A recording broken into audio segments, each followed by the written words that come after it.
Saudara-saudara yang terkasih, dalam zaman sekarang ini memang sulit menjadi orang baik, sulit menemukan orang yang jujur. Banyak karena tergoda oleh harta duniawi ini, ingin hidup yang lebih mewah, maka dengan segala macam cara bagaimana memperoleh harta benda tersebut. Banyak orang karena ini jatuh dalam hidupnya itu.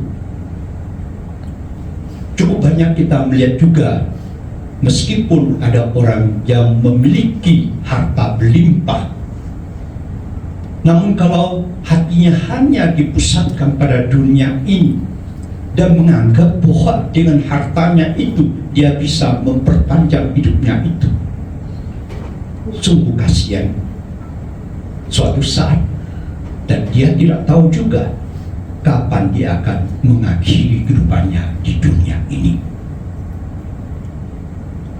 Saudara yang terkasih, pada hari ini dalam Injil kita mendengarkan juga bagaimana seorang yang ditunjuk oleh tuannya sebagai seorang bendahara, dia memang tidak bekerja secara jujur. Dia memboroskan harta benda dari tuannya itu, namun dia banyak akal.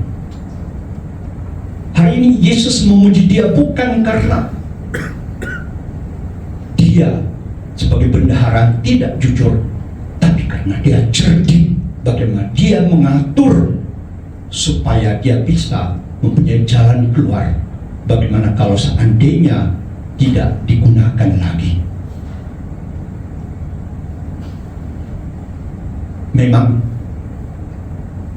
Yesus mengharapkan kita, saya katakan bukan memuji ketidakjujuran daripada bendahara ini, tetapi bendahara ini adalah cerdik. Dan apa yang dikatakan Yesus, cerdik seperti ular dan tulus sebagai merpati. Ini yang diharapkan Yesus dalam hidup kita. Memang kita juga harus cerdik, tapi cerdik bukan dalam arti tidak jujur, tapi bagaimana bila misalnya kita sebagai karyawan, misalnya di dalam suatu perusahaan, kita tahu kalau seandainya saya bisa meningkatkan perusahaan ini, saya harus mengambil bagian dengan baik, harus bekerja dengan sepenuh hati. Bagaimana kita dengan secara kreatif juga berusaha untuk mengembangkan perusahaan ini. Kecerdikan memang diperlukan, bukan kita itu diupah, kemudian kita itu hanya mengharapkan upah yang ada. Tapi kalau seandainya kita mengambil bagian, kemudian kita mengembangkan perusahaan di mana kita ikut serta membesarkannya, inilah yang diharapkan Tuhan di dalam diri kita itu. Kalau kita bekerja dengan jujur, pekerjaan kita lakukan itu akan sangat menyenangkan.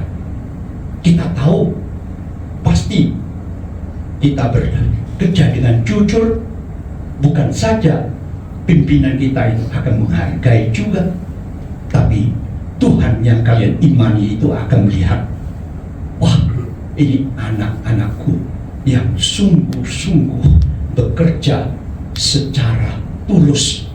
Saya akan memberkati mereka ini. Memberkati Anda semuanya itu berarti memberkati juga perusahaannya Anda. Membina bersama itu. Saudara yang terkasih, dalam permulaan misa saya mengatakan kalian berbahagia.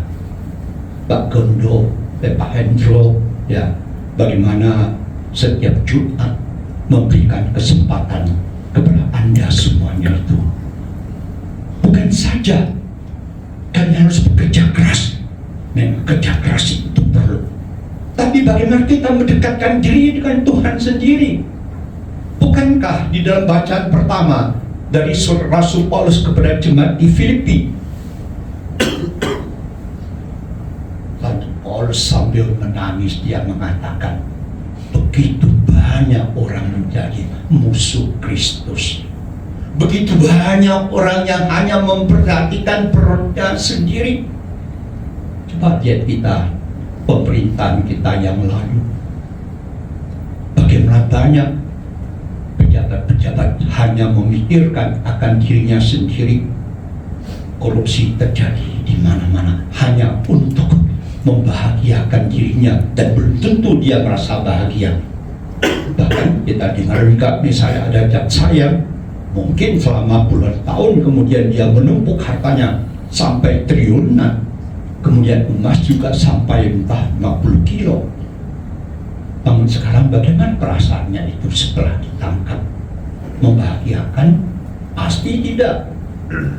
Pada saat digeledah, katanya istrinya itu sampai banyak kencing juga, karena tidak tenang, karena tidak merasa bahagia.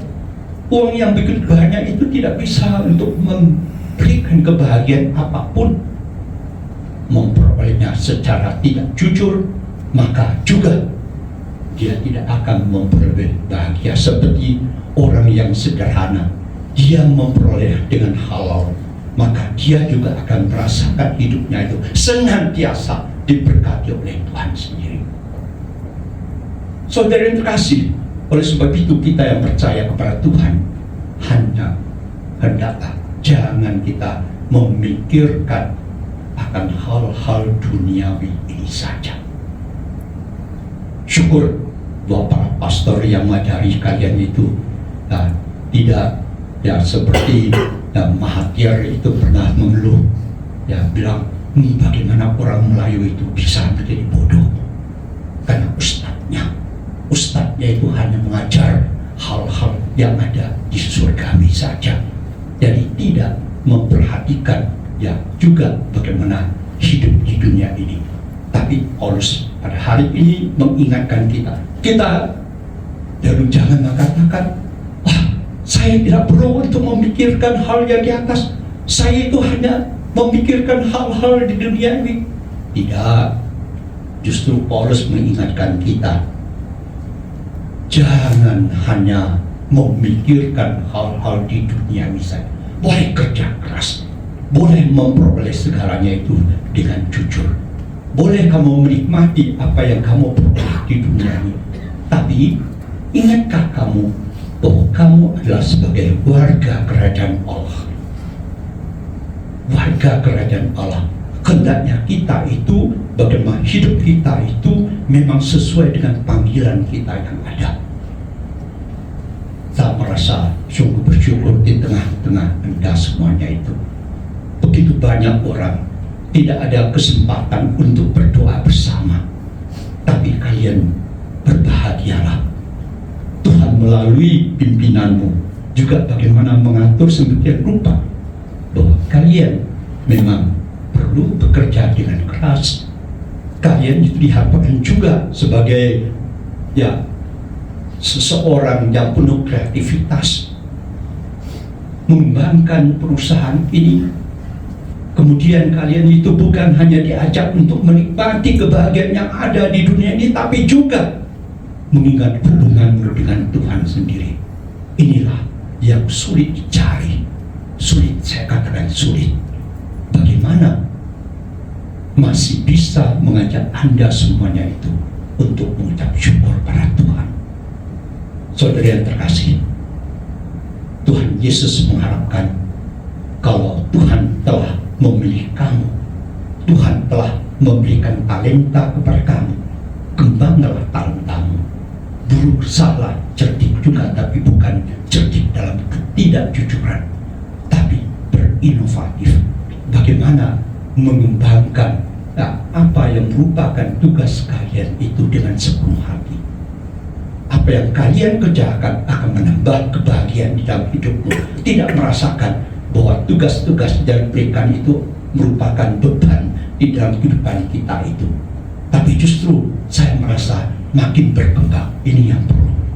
Perasaannya ada itu bukan saya itu menjadi melalui tugas yang saya emban ini, saya makin berkembang pribadi. Saya makin menjadi manusia yang berguna. Saya makin bisa untuk mengenal satu dengan yang lain.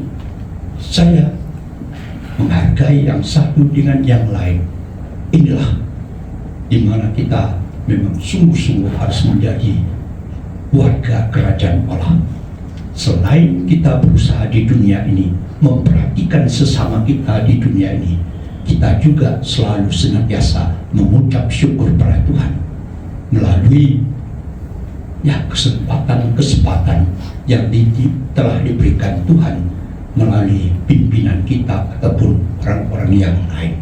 Semoga hidup kita itu makin bahagia.